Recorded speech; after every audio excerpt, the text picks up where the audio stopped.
चलिए एक क्वेश्चन और देखते हैं क्या कह रहा है। अ यूनिफॉर्म सर्कुलर डिस्क है, रेडियस r है, मास m है, rotating about an axis perpendicular to its plane and passing the centre. ठीक है, a small circular part r/2 radius remove from the origin.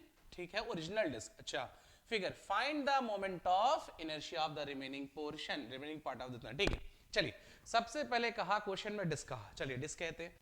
Question में कह रहा है disc है, डिस्क का मास m है और डिस्क का रेडियस r है, और डिस्क का जो इनर्शिया होता है अगर एक्सेस उसके सेंटर से पास करे और प्लेन के परपेंडिकुलर हो तो इसका इनर्शिया जो होगा ये होगा आपका m r स्क्वायर बाई 2, है ना। रिंग होता है तो हमारे स्क्वायर, डिस्क है तो हमारे स्क्वायर बाई 2। चलिए बड़े वाले डिस्क का काम हो गया। ठीक, अब क्या करते हैं, इसमें से छोटे से एक ऐसे डिस्क काट के निकाल दे रहे हैं। ठीक है, इस डिस्क का रेडियस r/2 है ना, जो पोर्शन कट करके निकाल दिया उसका रेडियस r/2 है। तो बचे हुए पोर्शन का मोमेंट ऑफ इनर्शिया क्या होगा, तो कुछ नहीं करिए, ये इनर्शिया बड़े वाले का है, छोटे वाले का इनर्शिया निकालिए इस एक्सिस के अबाउट और दोनों को माइनस कर दीजिए, आंसर आ जाएगा। अब देखिए करेंगे कैसे। छोटे वाले का रेडियस r/2 है, अब इसका हमको मास निकालना है, तो सबसे पहले मास पर यूनिट एरिया निकालते हैं। मास और बड़े वाले के area pi R square into, है ना, पाई आर है ना इसका, तो आर स्क्वायर बाई 4 हो जाएगा। पाई आर स्क्वायर से pi R square cancel, m by 4 आ गया, m बाई 4।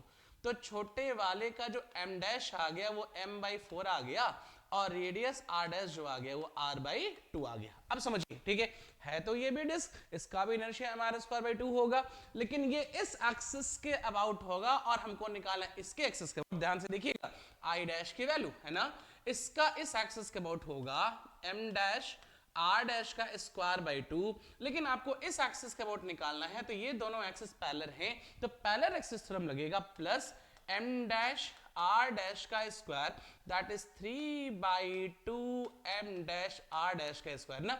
ये आपका इनर्शिया आ गया, छोटे वाले का वैल्यू रखते हैं 3 बाई 2, m डैश की वैल्यू आई है m by 4 into r dash की वैल्यू आई है r बाई 2, तो r स्क्वायर बाई 4, 4 4 16 टू 32, तो इसकी वैल्यू आ गई 3 बाई 32 एम आर स्क्वायर। अच्छा, इनर्शिया दो बार आ गया है ना, एक बार बड़े वाले का आ गया, एक बार छोटे वाले का, तो नेट जो इनर्शिया होगा आप निकाल सकते हैं, I net is equal to बड़े वाले का inertia half M R square minus, है ना, 3 बाई 32 एम आर स्क्वायर। ठीक है, एलसीएम 32, 32 टू 16, 16 माइनस 3, तो 13 बाई 32 एम आर स्क्वायर आपका आई नेट। ऑप्शन नंबर कौन सा, ऑप्शन नंबर डी हो गया, ये आपका इनर्शिया का क्वेश्चन होगा, क्वेश्चन नंबर 2।